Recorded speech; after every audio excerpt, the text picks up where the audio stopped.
Hello जी, जय श्री कृष्णा। कैसे हैं आप सभी? बहुत बहुत स्वागत है आप सभी का। कल मेरे पास एक सवाल आया। बोले सर एक बात बताइए, आप कहते हैं कि भगवान का नाम जाप करो, भगवान की भक्ति करो, रामायण पढ़ो, भगवत गीता पढ़ो, उपनिषद पढ़ो, लेकिन हमने तो ये देखा है कि कई ऐसे लोग हैं जो जिंदगी में कभी भगवान का नाम नहीं लेते, भगवान को मानते ही नहीं है वो, लेकिन फिर भी उनके पास तो सब होता है। दौलत होती है, शोहरत होती है, पैसा होता है, गाड़ी होती है, घर होता है, सब चीजें होती है। वो तो बिल्कुल विलासिता का जीवन जीते हैं, जबकि वो तो विश्वास ही नहीं करते 1% भगवान में। तो फिर उनके कैसे हो जाता है? तो आप क्या भगवान का नाम इसलिए ले रहे हो ताकि ये सब चीजें आपको मिल जाए, है ना? मतलब यहाँ तो फिर स्वार्थ हो जाएगा। चलो पहले मैं आपको एक प्रसंग सुनाता हूँ, फिर आपका मैं इस चीज से रिलेशन बताता हूँ कि भगवान से प्रेम करने का क्या संबंध है, क्यों भगवान से प्रेम करना चाहिए, क्यों भगवान का नाम लेना चाहिए, इसके पीछे का रीजन आपको बताऊंगा। पहले एक प्रसंग सुनिए। आपने रामायण अगर देखी हो तो रामायण में ये वाला सीन आपने देखा होगा। काक भसुंडी जी होते हैं, इनका एक प्रसंग आता है कि जब इनको ये पता चलता है कि ये जो भगवान राम है ये मतलब भगवान का अवतार है, ठीक है, विष्णु जी का अवतार है, ये इनको पता चलता है। जब पता चलता है तो ये इनके पास आते हैं और ये रोटी खा रहे होते हैं, ऐसे हाथ में छोटे से होते हैं। तो ये क्या करते हैं, इनकी रोटी लेके भाग जाते हैं। अब जब रोटी लेके जाते हैं तो ये जो भगवान है ये इनके पीछे पीछे, ये आगे आगे, ये पीछे पीछे, पूरे ब्रह्मांड का चक्कर लगा लेते हैं। आखिरी में आके थक जाते हैं। जब थक जाते हैं तब इनको रियलाइज होता है कि यार ये तो भगवान ही है। फिर जाके जो है ये इनसे बोलते हैं कि हे भगवान मुझे माफ कर देना, मैं जो है कहीं ना कहीं देख रहा था, मैंने कहा यार ये भगवान कैसे हो सकते हैं। तो भगवान जो होते हैं वो इस चीज से, है ना, वो इनसे प्रसन्न होते हैं। तो जब वो प्रसन्न होते हैं तो भगवान इनको क्या बोलते हैं कि काग रे काग तू मांग रे मांग, तेरो अनुराग मेरे मन भायो, संपत्ति देऊं के सदगति देऊं कि देऊं वो आज जो तोए सुहायो, रिद्धि के सिद्धि के मुक्ति में देऊं कि देऊं वो दान जो कोई न पायो। तो ये इनको बोलते हैं कि क्या दूं, मांगो, संपत्ति दूं, रिद्धि दूं, सिद्धि दूं, क्या चाहिए? तो काकभसुंडी जी बोलते हैं कि जो मुझे वास्तव में चाहिए वो तो आपने कहा ही नहीं। आपने कहा कि संपत्ति दूं या सदगति दूं या रिद्धि दूं या सिद्धि दूं या मुक्ति दूं, लेकिन आपने ये तो कहा ही नहीं कि भाई भगवान कि मुझे जो है भक्ति दो। इसका तो आपने नाम लिया नहीं। अब वो तो ठहरे भगवान, पता है उनको, देखते हैं। देखिए इसके कई बार ऐसा होता है ना कि चार में से एक ऑप्शन सिलेक्ट करो, तो हम चार में से एक सिलेक्ट कर लेते हैं, भैया ये चाहिए भैया। पांचवा जो था मतलब ऑप्शन वो उन्होंने दिया ही नहीं था, है ना, वो आपके दिमाग में आया नहीं, तो लेकिन इनके दिमाग में आ जाता है कि मुझे तो आपकी भक्ति चाहिए। क्यों? भक्ति से क्या हो जाएगा? बोले भक्ति में जो आनंद है वो इन सब चीजों में नहीं है, ठीक है। ये सब चीजें तो इसके पीछे पीछे आ जाती है अपने आप। और किसी व्यक्ति के पास अगर ये धन दौलत ये सब अगर आप देख रहे हो और आप सोच रहे हो कि यार इसके ये तो कभी नाम नहीं लेता, इसके पास तो सब कुछ है, वो माया है, समझ रहे हो आप? बहुत आनंद दे रही है उसको, ऐसी बात नहीं है। लेकिन एक और चीज मैं आपको बताता हूँ कि मैंने, जैसा आप बोल रहे हैं, मैंने ऐसा भी देखा है कि कई लोगों के पास में जो है सब कुछ होता है, दुनिया भर की चीजें, लेकिन उनके जीवन में या मन में शांति नहीं होती है। और आखिरी के समय में वो सब कुछ कर लेते हैं, मतलब सारा भोग विलास, दुनिया भर की चीजें, लेकिन आखिरी में उनको रियलाइज होता है कि ये जो मुझे जीवन मिला था इसमें मैंने यार जो करने आया था वो तो किया ही नहीं, क्योंकि उसका रियलाइजेशन बहुत बाद होता है, ये माया करने नहीं देती है। तो आप ये मत समझो कि मैं आपको बोल रहा हूँ भगवान का नाम जाप करो, ये इसलिए करो कि पैसा आ जाएगा, वो तो वैसे भी आ जाएगा। देखो जिस जो मायापति के पीछे है उसके पीछे तो माया वैसे भी आ जाती है ना। लेकिन सबसे बड़ी जो चीज है जीवन में, जो मैंने भी महसूस किया है, वो ये है कि शांति, चाहे वो पैसा होते हुए हो या नहीं होते हुए हो, लेकिन जीवन में अगर शांति नहीं है, तो अगर किसी व्यक्ति के पास अथाह धन दौलत है, फिर भी मैंने ये अनुभव किया है मेरे जीवन में, इसलिए मुझे पता है कि सब कुछ है आपके पास, बड़ी गाड़ी है, पर आपका उसमें बैठने को मन नहीं हो रहा है, गेट खोलने का भी मन नहीं कर रहा आपका ये भी मन नहीं कर रहा कि उसके पास जाऊं, मैं चलाऊं, क्योंकि दिमाग चकरा रहा है, अशांति फैली हुई है। तो सबसे बड़ी जो चीज होती है वो होती है शांति, और शांति जो होती है वो आती है भक्ति से।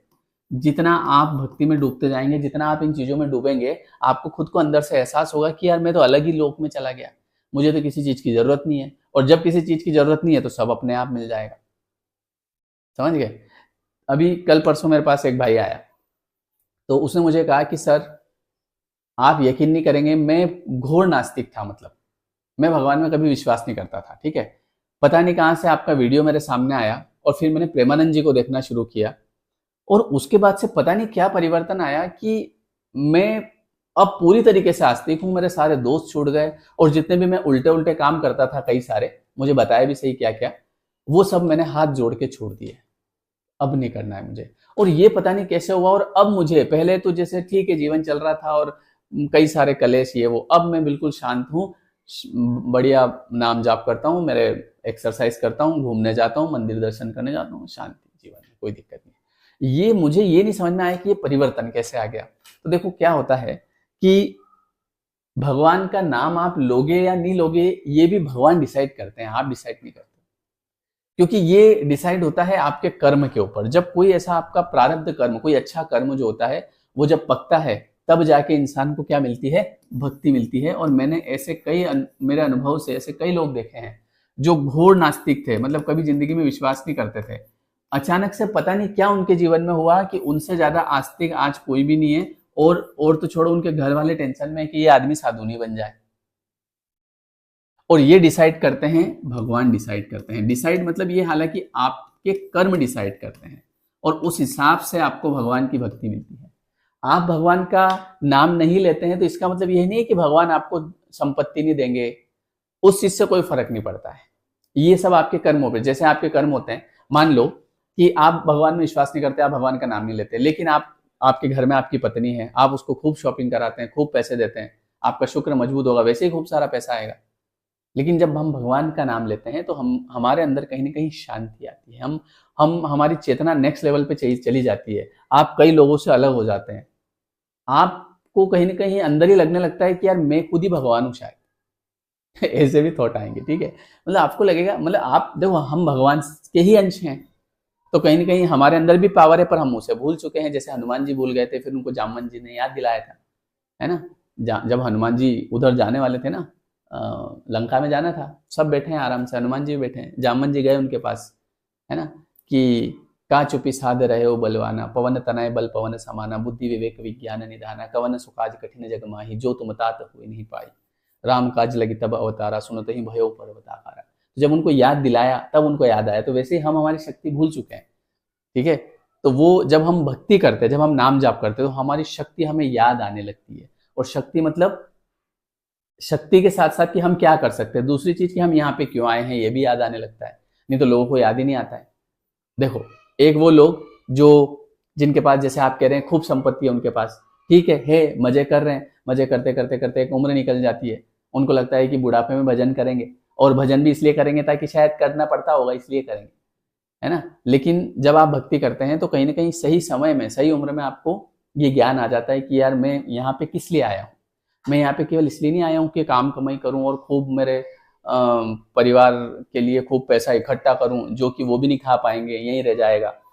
हालांकि वो तो करना ही है, वो तो हो ही जाएगा अपने आप, लेकिन साथ ही साथ में अगर आप भक्ति करेंगे तो आखिरी टाइम पे क्या होगा कि आपको गिल्ट तो नहीं होगा कम से कम, कि चलो मैंने भले खूब पैसा कमाया था, पैसा कमाया, लेकिन साथ साथ में मैंने नाम भी कमाया।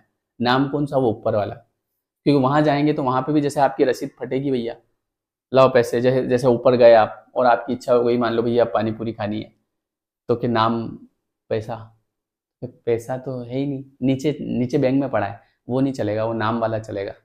एक नाम के 10 पानी पूरी आएगी। समझ, एक उदाहरण बता रहा हूँ, मतलब कि ऊपर चीजें अलग चलती है। तो ऊपर जो चलेगा वो आपने कितना भक्ति किया, आपने कितना नाम किया, वो चलेगा। तो इसका ऐसे संबंध मत जोड़ो यहाँ पे कि किसी के पास पैसा है, क्योंकि देखो मैंने ये चीज अनुभव करी है कि अगर आपका टाइम आएगा ना, तो अपने आप पता नहीं कहाँ से आप ये सब करना शुरू कर देंगे, मंदिर भी जाने लग जाओगे, नाम करने, जाप करने लग जाओगे, भक्ति करने लग जाओगे, अलग से स्पिरिचुअल हो जाओगे, सारे दोस्त अलग हो जाएंगे, आपके घर वाले टेंशन में आ जाएंगे कि यार ये साधु नहीं बन जाए, ठीक है। वो ध्यान रखने लग जाएंगे आपका कि ध्यान रखना इसका, है ना, ऐसा नहीं हो कहीं के। तो ये भगवान तय करते हैं कब आपके जीवन में भक्ति आएगी। तो इसीलिए ऐसा मत सोचो कि भाई लोग नहीं मानते, लोगों को देखो, एक समय जब आप नाम जाप करते हो तो एक चेतना ऐसी भी आ जाएगी कि आपको किसी से कोई मतलब ही नहीं है कौन क्या कर रहा है। नहीं तो अधिकतर लोग मैंने देखे जिनका पूरा जीवन केवल इसमें निकल जाता है कि इसका जवाब दो ये क्या, उसका जवाब दो वो क्या, ये क्यों नहीं वो क्यों नहीं। लेकिन धीरे धीरे आप इस स्टेज पे चल जाएंगे कि किसी से कोई मतलब नहीं, जिसको जो करना है करो, मुझे जो करना है वो मैं करूँ, ठीक है जी। तो ये वाली बात होती है।